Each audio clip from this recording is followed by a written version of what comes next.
What's up, ladies and gentlemen, and welcome to another video. Today we're going to be talking about humanization, so basically humanizing your melodies.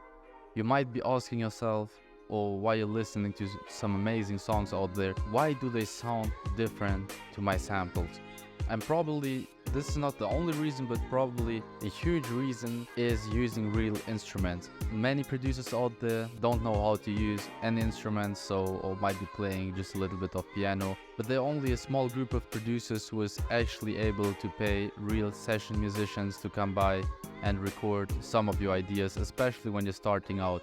So this is basically just a tutorial, a short video on how to humanize your melodies inside of a DAW. Don't expect this to be like the solution for everything inside of your samples, but by doing it, it's better than leaving it out of sight. But if you're the guy who can afford it, you should be watching this video. You know already what to do.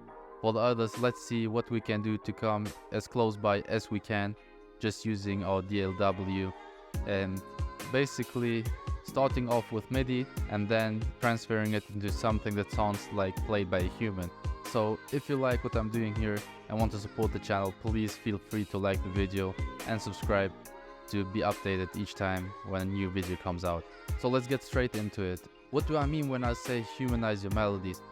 Basically, you will start off with MIDI, draw it in, or maybe play it and quantize it like a second after you did it, and that's the way most of the people do it. But by humanizing your melodies, it just will make your sound way better because it's not that perfect.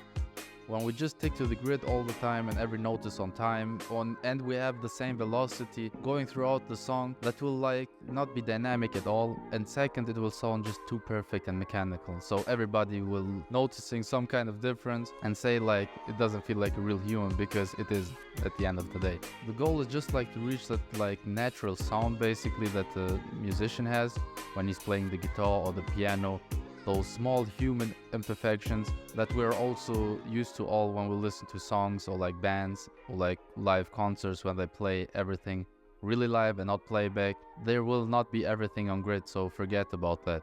Let's talk about 3 ways that we have to keep in mind, or like 3 terms that always get thrown around, so you really understand this simple concept of humanizing your melodies actually mean. So we got the quantization, we got the velocity and timing. Quantizing something means like we're always on time, we'll not be losing our timing, we'll be always staying on the grid, all the notes will be playing at the same time. And we can do that like mostly when we start off like clicking in everything will be quantized.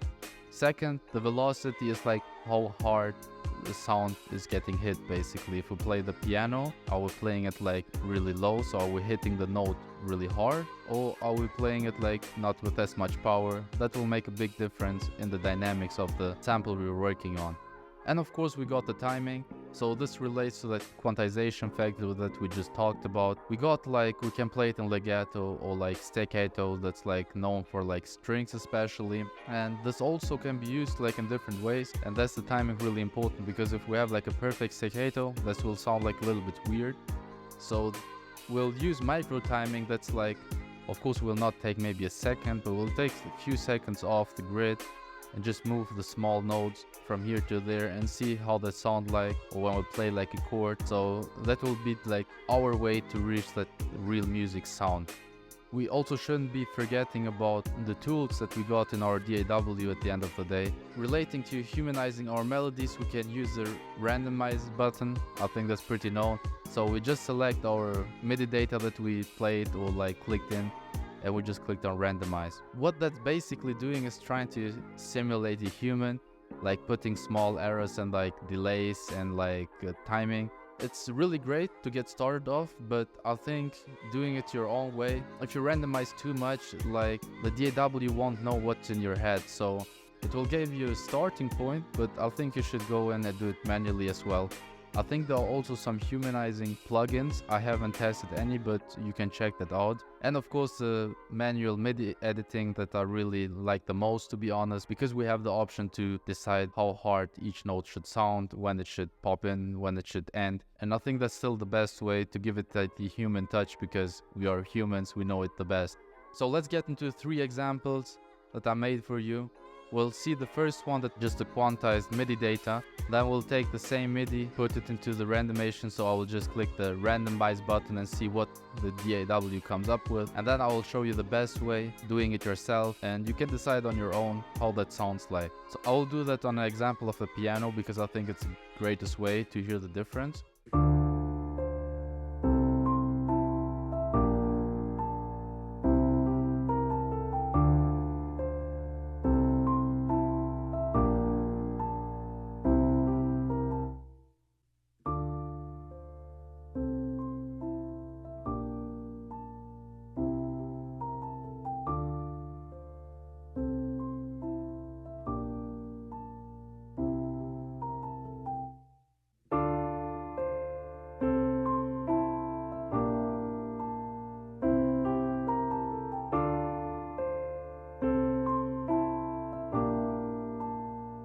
So I know it was a quite short video for today because I wanted to do this video like I told you in the last one, just to show like how small details can impact your sample or like your workflow when you're working with samples, and make like the difference to sounding real to something that sounds straight out of DAW. I know this is not everything you need to know, and there's also a lot of processing that can be done like with tape machines or reverb delays that also will add to that human factor, but this is where everything starts off, so keep this in mind. And if you like this video and want to support what I'm doing here and generally this channel, feel free to leave a like and subscribe to the channel. See you next time.